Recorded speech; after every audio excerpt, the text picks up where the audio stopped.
ओम नमः शिवाय, हर हर महादेव। स्वागत है आपका आज के वीडियो में और स्वागत है आपका आदि कैलाश की यात्रा में। इस वक्त मैं भीमताल में हूँ, जो कि नैनीताल से लगभग 16 किलोमीटर है और पास का जो रेलवे स्टेशन है वो काठगोदाम है, जो कि यहाँ से लगभग 21 किलोमीटर है। तो यात्रा की शुरुआत काठगोदाम से होती है। सुबह 5 बजे हम काठगोदाम रेलवे स्टेशन पहुँचते हैं और वहाँ से फिर हमारा पिकअप होता है। ये पीछे जो टेम्पो ट्रेवलर खड़ी है उसमें हमें पिकअप किया गया है और हम यहाँ पर आ गए हैं और ये जगह है भीमताल।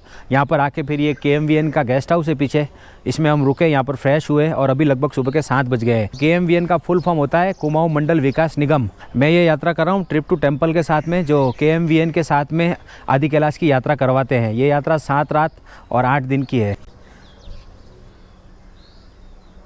ये ड्रोन व्यू है, कितना सुंदर दिख रहा है, देखो आप, काफ़ी बढ़िया नज़ारा है। सुबह के 7 बज रहे हैं तो अभी थोड़ा लाइट जो है वो कम है, तो इस वजह से थोड़ा आपको डार्क दिखेगा, लेकिन काफ़ी सुंदर जगह है। ऐसी कथा प्रचलित है कि जब पांडव अज्ञातवास के लिए जा रहे थे तो यहाँ से गुजर रहे थे, और जब वो यहाँ से गुजर रहे थे तो भीम का किसी राक्षस से युद्ध हो गया था और भीम ने राक्षस को मारने के लिए अपनी गदा से ज़ोर से प्रहार किया था। तो राक्षस तो हट गया, लेकिन वो गदा धरती पर लग गई और गदा जहाँ पर लगी वहाँ पर ये ताल बन गया और वहाँ से पानी फूट पड़ा। तो ये भीमताल की स्टोरी है। तो अंदर चल के नाश्ता करते हैं और उसके बाद में हम यहाँ से आगे बढ़ेंगे कैची धाम के लिए, जो कि यहाँ से लगभग 20 किलोमीटर है।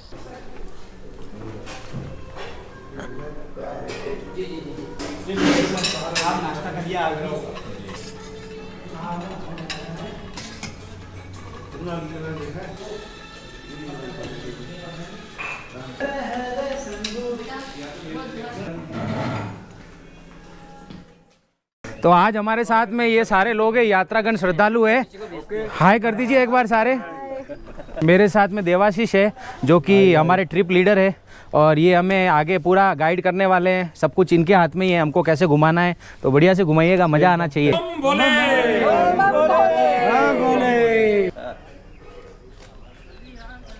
भम भम बोले, ओम नमः शिवाय, वीरभद्रंगे, हर हर महादेव, वीरभद्रंगे, हर हर महादेव। तो स्वागत हो गया है, टीका लग गया है, सबका जयकारा भी लग गया और अभी यहाँ से यात्रा स्टार्ट हो रही है। सब लोग यात्रा के लिए गाड़ी में बैठ रहे हैं, तो हम भी चलते हैं। हर हर महादेव। जय हो, तुम्हारी यात्रा शुभ दिन आपको मुबारक हो। तो ड्राइवर साहब रेडी हम? ओके। तो सब रेडी है यात्रीगण? हर हर महादेव, हर हर महादेव। तो बढ़ते हैं आगे, यात्रा शुरू करते हैं।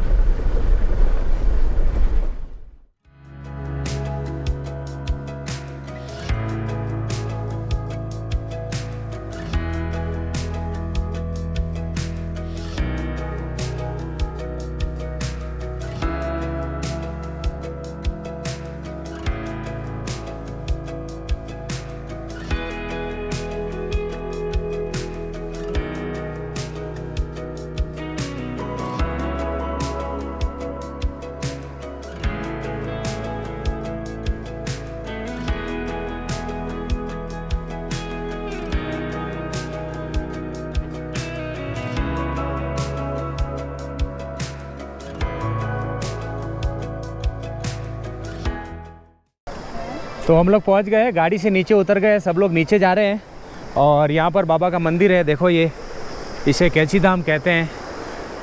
तो ये नीम करोली बाबा की फ़ोटो है, देखो आप, ये है नीम करोली बाबा। इस यात्रा में हमारे साथ 2 जने रहते हैं, एक तो ट्रिप टू टेम्पल जो कंपनी है टूर एंड ट्रेवल्स वाली, जो यात्रा करवाती है, उनके गाइड रहते हैं, और एक रहते हैं KMVN के गाइड। तो ये विकास जी है, ये भी हमें गाइड करेंगे। तो काफ़ी अच्छा अरेंजमेंट है, 2 बंदे हमें बताने के लिए रहते हैं। हम लोग ऊपर से आए, वहाँ से नीचे की तरफ, और ये पूरी वैली है। इसे कैची धाम कहते हैं क्योंकि इसका शेप जो है वो कैची के जैसा है, इसीलिए इसका नाम कैची धाम पड़ा। और ये बाबा नीम करोली जी का आश्रम है, उनका मंदिर है।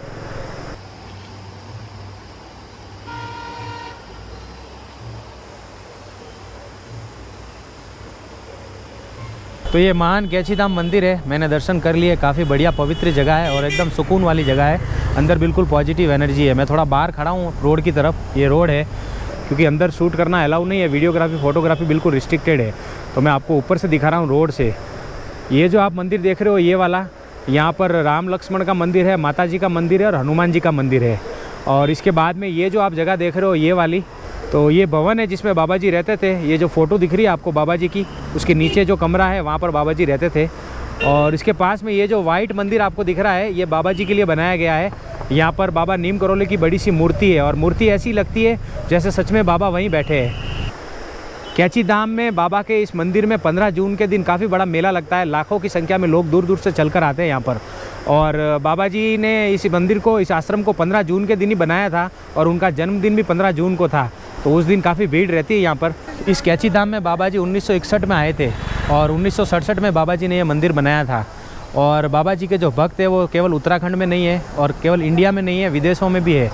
और आपने वैसे सुना होगा बाबा नीम करोली के बारे में, अगर नहीं सुना तो मैं आपको बताता हूँ। इनके भक्तों में हॉलीवुड अभिनेत्री जूलिया रॉबर्ट्स, प्रधानमंत्री नरेंद्र मोदी और स्टीव जॉब्स जिन्होंने एप्पल की शुरुआत की थी, और फेसबुक के संस्थापक मार्क जुकरबर्ग, ये सारे इनके भक्त हैं और वो यहाँ पर आके जा चुके हैं। बाबा जी के परम भक्त हैं ये सारे। और इनका पर्चा ऐसा है, चमत्कार ऐसा है कि बाबा जी के यहाँ पर दर्शन करने के बाद सबकी जो तकलीफ़ें थी वो दूर हो गई। तो स्टीव जॉब्स यहाँ पर पहली बार आए थे, उन्हें काफ़ी तकलीफ़ थी, काफ़ी अशांत थे वो मन से। हालांकि वो बाबा जी से तो नहीं मिल पाए क्योंकि तब तक बाबा जी देवस्थान जा चुके थे। लेकिन जब वो यहाँ पर आके गए उसके बाद में एप्पल कंपनी ने जो विस्तार किया, जो उनकी कंपनी ने सफलता हासिल की, वो आज सब देख ही रहे। एक बार मार्क जुकरबर्ग काफ़ी हताश थे, फेसबुक के संस्थापक, वो काफ़ी परेशान थे, उनका काम का थोड़ा चल नहीं रहा था। तो उन्हें स्टीव जॉब्स ने सलाह दी, एप्पल के CEO ने, जो यहाँ पर आके गए थे, कि एक बार कैची धाम जाके आओ। फिर वो स्पेशल यहाँ पर कैची धाम बाबा जी के दर्शन करने आए थे, इस आश्रम की मुलाकात लेने आए थे। एक मीटिंग में उन्होंने PM मोदी को बताया था, मार्क जुकरबर्ग ने, फेसबुक के संस्थापक ने, कि मैं यहाँ कैची धाम में आया था, उन्होंने खुद बताया था। तो इतने बड़े बड़े भक्त हैं बाबा के, तो आप सोचो कितने चमत्कारी बाबा थे और कितना चमत्कारी ये आश्रम है कैची धाम का।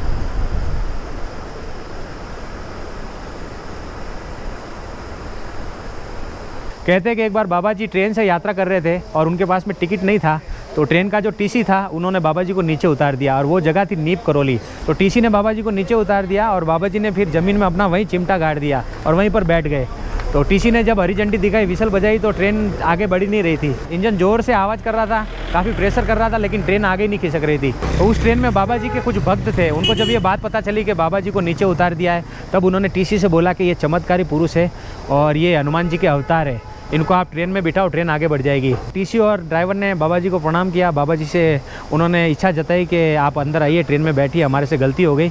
और उसके बाद में उन्होंने अपनी भूल के लिए क्षमा मांगी। जो चिमटा बाबा जी ने वहाँ गाड़ा था उसे निकाला, उसके बाद वो ट्रेन में बैठे, और जैसे ही बाबा जी ट्रेन में बैठे, ट्रेन रवाना हो गई। तो ये चमत्कार था। तो और ये घटना हुई थी नीम करोली में, जो कि लगभग उत्तर प्रदेश में है। वैसे उसे नीम करोली बोलते हैं। इसी घटना के बाद से बाबा जी नीम करोली वाले बाबा के नाम से प्रसिद्ध हुए।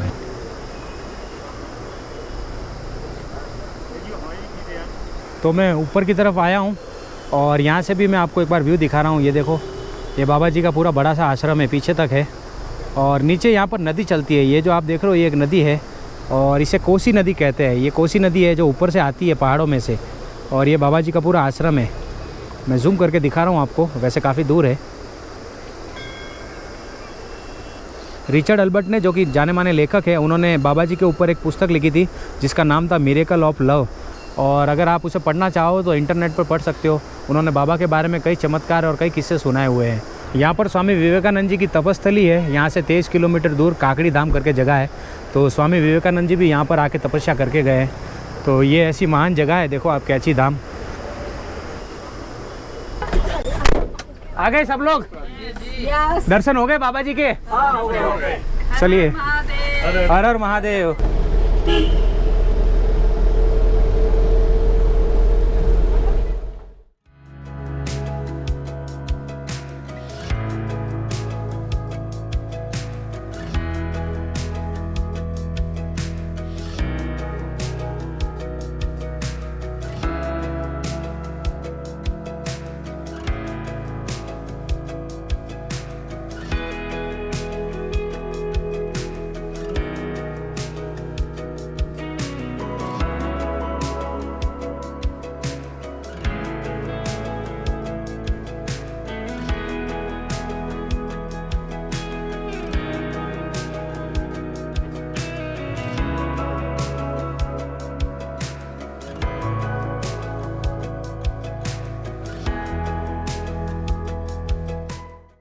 तो अभी मैं आ गया हूँ अल्मोड़ा ज़िले में और ये गांव है चितई।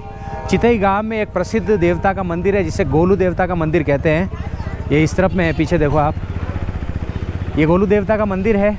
और कैची धाम से यहाँ आने में मुझे 2 घंटे लगे और 60 किलोमीटर का रास्ता था ये मंदिर के आसपास में सारी दुकानें हैं, प्रसाद के स्टॉल है वगैरह है, आपको यहाँ पर प्रसाद मिल जाता है, बाकी पूजा की सामग्री मिल जाती है। और ये मंदिर है।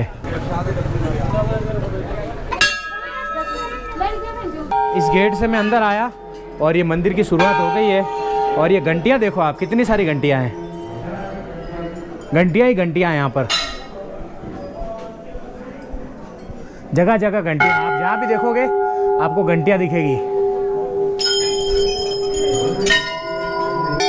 तो इतनी सारी घंटियाँ हैं इधर। तो वहाँ से मैं आया हूँ, देखो आप घंटियाँ कितनी सारी है, इतनी सारी घंटियाँ यहाँ पर इस मंदिर में।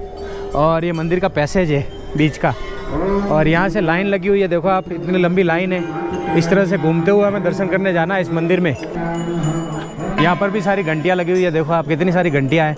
और घंटियों के साथ में लोगों ने अपनी अर्जी लगाई हुई है इस तरह से, ये देखो, ये सारी अर्जियाँ लगी हुई है, चिट्ठियाँ लगी हुई है लोगों की, देखो आप।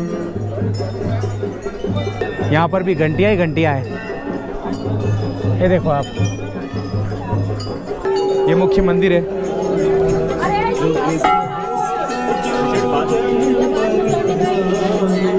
तो काफ़ी लंबी लाइन है, देखो आप, पीछे तक लाइन लगी हुई है। और आज काफ़ी भीड़ है, नवरात्रा चल रहा है, इस वजह से यहाँ पर ये देखो सारी चिट्ठियाँ अर्जियाँ लगी हुई है गोलू देवता के लिए।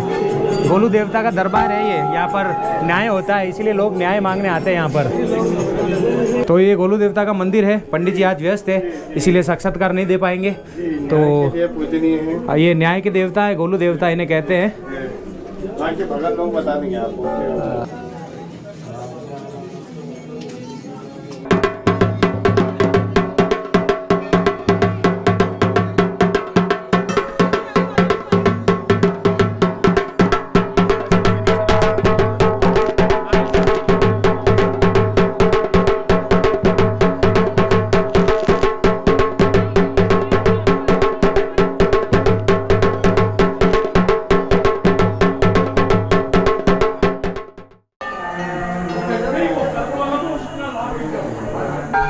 तो मैं मंदिर से बाहर आ गया हूँ और गोलू देवता के बारे में अधिक जानकारी यहाँ के लोकल लोग ही दे सकते हैं। वैसे मैंने थोड़ा पता किया है, लेकिन मैं आपको जितना अच्छे से नहीं बता पाऊँगा, उससे ज़्यादा अच्छे से यहाँ के लोकल लोग बता पाएंगे। तो मेरे साथ में भाई साहब है जिनका यहाँ पर ये स्टॉल है। क्या नाम है सर आपका? सर राजीव बोरा करके। राजीव बोरा जी है, ये हमें बताएंगे गोलू देवता के बारे में। सर ये गोलू देवता है, न्याय देवता, न्यायकारी गोलू देवता इनको कहा जाता है। ये कृष्ण रूपी हैं। तो ये माँ कलिंगा के पुत्र हैं। ये राजा झालू राय इनके पिताजी का नाम था। राजा झालू राय तो वहाँ के चंपावत के राजा थे। तो उनकी जो है 7 रानियाँ थी। 7 रानियों से कोई मतलब बच्चे नहीं हुए, औलाद नहीं हुई। तो 8वीं रानी माँ कलिंगा के पुत्र ये गोलू देवता है। तो जब ये इन्होंने जन्म लिया तो उन 7 रानियों ने माँ कलिंगा की आंखों में पट्टी बांध दी कि ये बोला कि हमारे वहाँ ये प्रथा है, जब बच्चा जन्म लेता है वो तो उस टाइम पे जो है उसके माता के आँख में पट्टी बांध दी जाती है। तो उन्होंने जब पट्टी बांध दी उनके आँख में, माँ कलिंगा के आँखों में, तो गोलू देवता ने जैसे जन्म लिया उसको, तो उनके बाद नीचे वाले कमरे में तो वहाँ डाल दिया गोलू देवता को ऊपर से, और उनके सामने माँ कलिंगा के सामने रख दिया है वो सिलबट्टा। तो उनसे बोला माँ कलिंगा से कि आपसे तो ये सिलबट्टा पैदा हुआ है, ब्लड खून लगा दिया सिलबट्टे पे। तो उसको दिखा दिया। उसके बाद भी गोलू देवता जब वहाँ देखा कि वहाँ भी बकरियों ने गाय के नीचे गौशाले में डाल दिया, गाय के गौशाले में जब वो ठीक ठाक मिले, यहाँ भी ठीक है। उसके बाद फिर हमारे बिच्छू घास होती है, बिच्छू घास के अंदर डाल दिया, वहाँ भी ठीक है। उन्होंने अब क्या करें, तो बच्चा तो यहाँ भी जिंदा है। तो उसके बाद में क्या, इसको नदी में बहा दिया जाए। एक बड़ा लोहे का बक्सा जो है बनाया गया, रानियों ने लोहे का बक्से में ताला लगा के काली नदी में इनको बहा दिया गया है। मछुआरा डेली मच्छी मारता था, वो जाल डालता था, तो उस जाल में वो बक्सा आ गया। मछुआरे की जो बीवी थी उन्होंने बोला कि आज तो बड़ी मच्छी फंस गई, तो जोल लगाया तो बक्सा बाहर दिखा, बक्सा आ गया बाहर। और देखा, बक्सा खोला उन्होंने, तो उसमें अंदर बच्चा बालक खेल रहा आराम से। तो उन्होंने पाला पोसा, जैसे गोलू तब बड़े हो गए, वो मतलब अपने उसमें आए बाल काल में, जैसे 4-5 साल के एज में। उन्होंने कहा मेरे को काट वो घोड़ा दीजिए। तो एक दिन काट कर घोड़े को सीधे वहाँ ले गए कुएँ के पास नौला पर, जहाँ बोलते हैं हमारे पहाड़ी में। तो नौले के पास लेके, तो वो 7 रानियाँ वहाँ पर जल भर रही थी, पानी भर रही थी। तो गोलू देवता गए अपने काट के घोड़ों को लेके। तो उन रानियों से बोला, हटिए साइड हुई आप लोग। कहा क्यों, मेरा घोड़े को पानी पीने दीजिए। उन्होंने कहा क्यों, ये काट का घोड़ा कहीं पानी पिएगा? वो रानियों ने बोला, 7 रानियों ने। फिर क्यों, जब औरत से सिलबट्टा हो सकता है तो क्या ये काठ का घोड़ा पानी नहीं पी सकता है? अच्छा। उनका दिमाग हिल गया, खुल गया। तो उसके बाद जो है रानियों ने कंप्लेंट कर दी राजा के पास अपने पति से कि वहाँ पर हमारे साथ ऐसा एक बार लगाया, ऐसा बदतमीजी हमारे साथ करने लगे। तो उनको बुलाइए, ठीक है, वो राजा ठहरे, बुलाइए। और दरबार बुलाया तो वहाँ पर माँ कलिंगा भी थी, वो 7 रानियाँ भी थी। माँ कलिंगा की जो है दूध की धार एकदम सीधे गोलू देवता के मुँह में चलेगी ऑटोमेटिक वहीं से, क्योंकि उनके पुत्र थे ना। राजा को पता हुआ कि ऐसा हुआ करके, तो फिर उन रानियों को जो है उन्होंने दंडित किया। तो वहाँ से गोलू देवता को जो है न्यायकारी गोलू के रूप में जो है पूजा जाता है। और उनको जो है और जो भी आदमी मन्नत मांगता है कि मेरा ये काम होगा, वो होगा, जो भी है, और किसी के साथ जो भी गलत हुआ है आप यहाँ बोल दीजिए, बस यहाँ बोल दीजिए साहब मेरे साथ अगले ने ये गलत किया है, लेकिन लीगल पॉइंट होने चाहिए। सब गोलू देवता उसको जो है पार करते हैं और उसकी मन्नत पूरी करते हैं, और उसके बाद घंटी यहाँ पर चढ़ाई जाती है। तो कोर्ट में जो भी काम पेंडिंग होता है, उन्हें लगता है कि न्याय नहीं हो रहा है, तो यहाँ पर आकर अपनी अर्जी लगाते हैं और वो काम हो जाता है। तो चमत्कारी मंदिर है, अगर आपको आना हो तो आप आइएगा। ये चितोई गांव है और ये अल्मोड़ा डिस्ट्रिक्ट में पड़ता है। तो इस बार मैं लेट हो गया, सब लोग आ गए हैं, क्षमा कीजिए, मेरी वजह से लेट हो गया।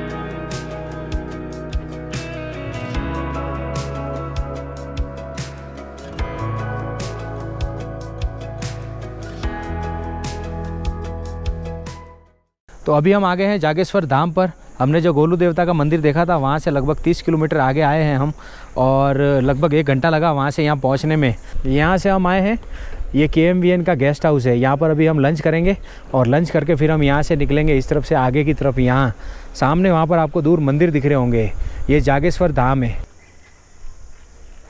तो चलते हैं, पहले लंच कर लेते हैं।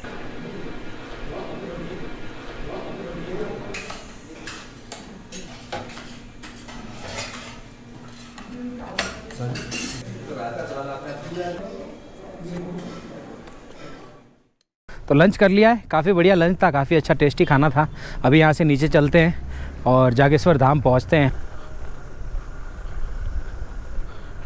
इस रास्ते से हम आए थे और जागेश्वर धाम जाते समय बीच में काफ़ी सारे दुकान और स्टॉल वगैरह आते हैं। इस तरफ ये नीचे पार्किंग है।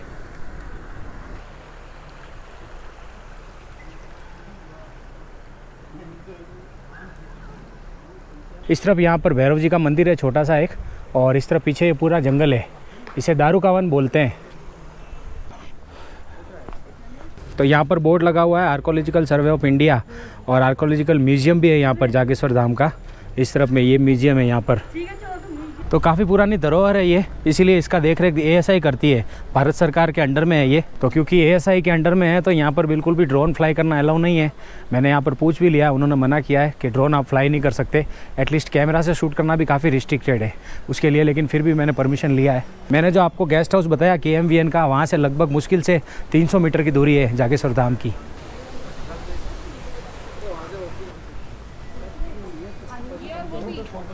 ये गेट आ गया मंदिर का, भारत सरकार का चिन्ह है, और यहाँ पर ये लिखा हुआ है संरक्षित स्मारक। तो उस गेट पर जूते रखने का है, तो वहाँ पर जाएंगे अंदर और जूते निकाल के फिर मंदिर में जाएंगे।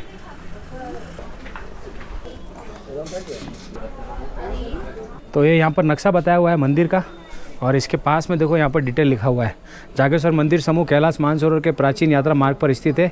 ऐसी मान्यता है कि यह भगवान शिव के 12 ज्योतिर्लिंग में से एक है तथा जगत गुरु आदि शंकराचार्य ने इस स्थान का भ्रमण किया तथा इसकी मान्यता को पुनर्स्थापित किया।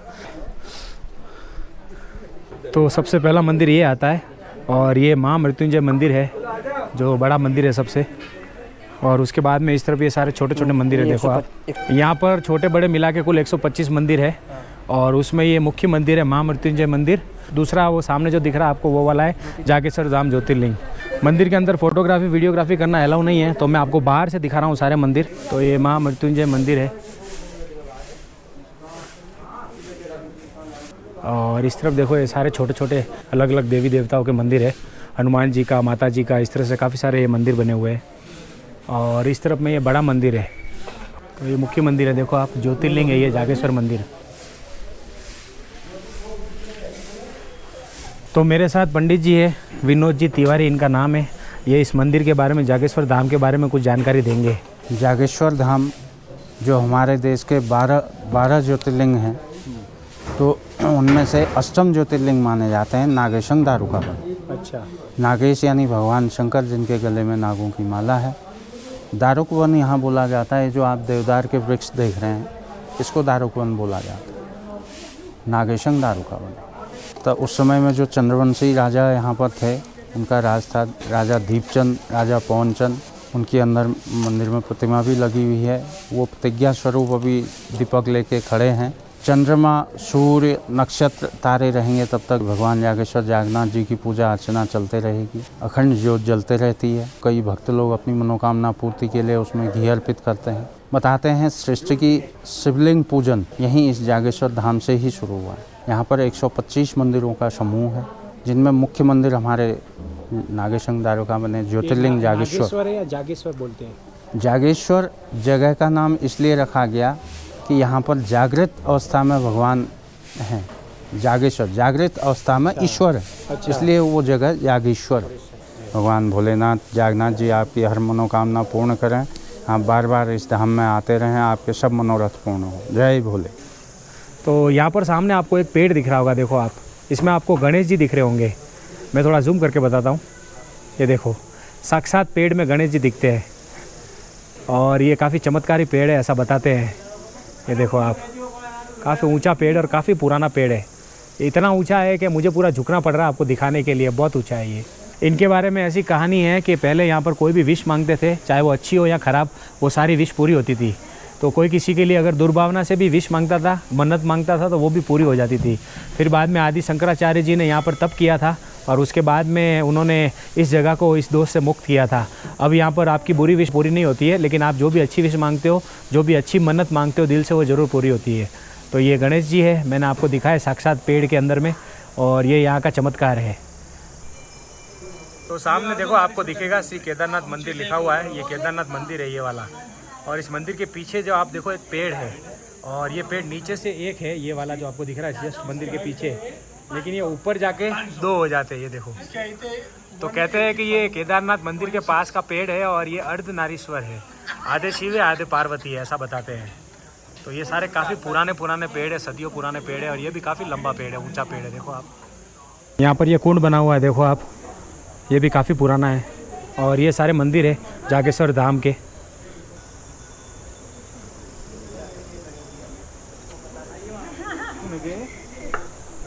तो ये जागेश्वर धाम मंदिर था जो मैंने आपको बताया, पूरा बाहर से, अंदर से नहीं बता पाया क्योंकि अंदर अलाउ नहीं है वीडियोग्राफी और फोटोग्राफी करना।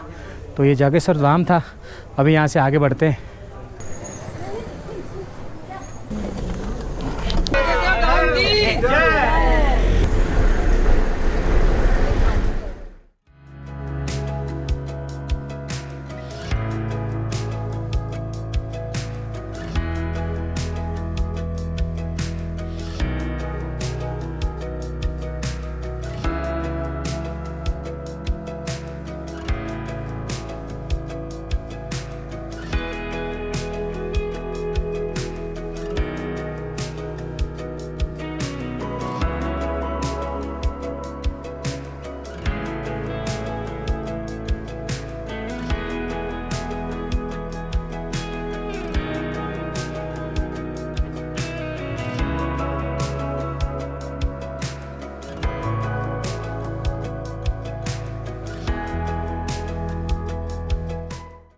तो जागेश्वर धाम से लगभग 3.5 घंटे की ड्राइविंग करके यहाँ पहुँचे हैं, और यहाँ पर एक मंदिर है, ये देखिए आप, गुरना माता का मंदिर।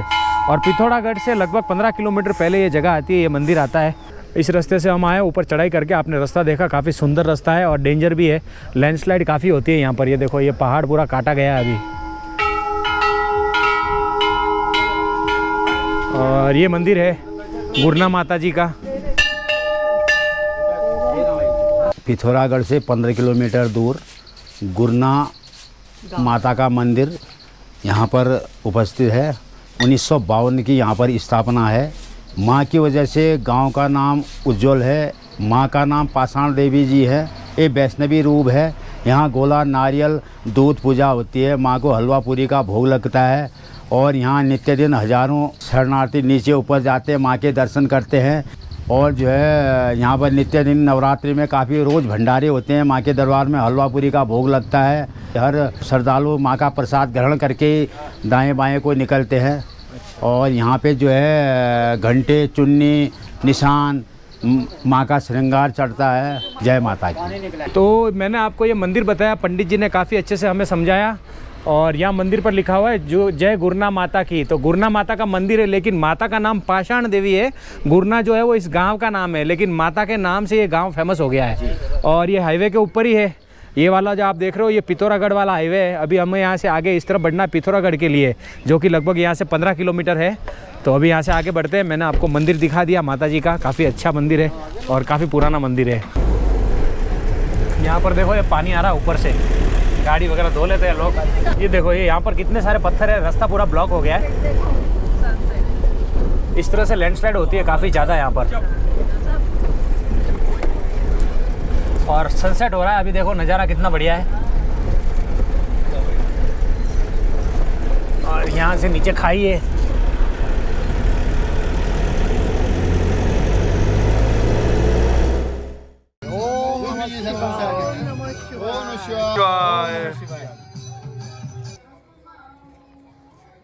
तो आपने देखा स्वागत हुआ हमारा। और ये KMVN का गेस्ट हाउस है। तो यहाँ पर अभी सब लोग बैठे हैं, सबका वेलकम हो गया है।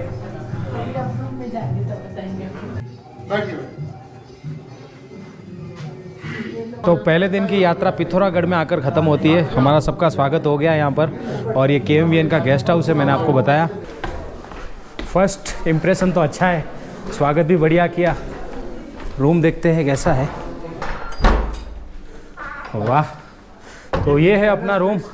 आज हम यहाँ स्टे करने वाले हैं। ये अपना रूम है। तो रूम बढ़िया है, देखो आप, अच्छा रूम है। तो यहाँ से नीचे का नज़ारा दिखता है, देखते हैं कैसा दिखता है। वाह, रूम से इस तरह का कुछ नज़ारा दिखता है। देखो नीचे का ये पिथौरागढ़ है, पूरा शहर दिखता है यहाँ से। तो डिनर रेडी हो गया है।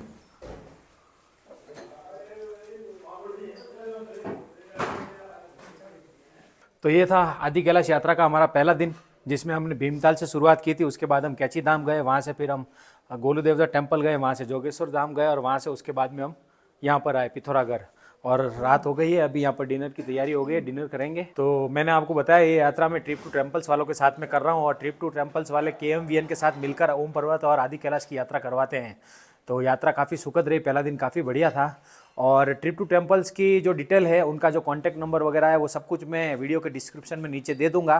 तो आप वहाँ पर चेक कर लेना, आपको सारा इन्फॉर्मेशन वहाँ मिल जाएगा। तो फिलहाल इस वीडियो में इतना ही। वीडियो आपको कैसा लगा कमेंट करके बताना, और वीडियो पसंद हो तो इसे लाइक कर देना, शेयर करना और चैनल को सब्सक्राइब कर देना। तो मिलूंगा आपसे अगले वीडियो में, तब तक के लिए bye bye, see you, take care. अपना और अपनों का खास ध्यान रखना। वीडियो पूरा देखने के लिए आपका शुक्रिया, तुम्हारा खूब खूब आभार। आवजो।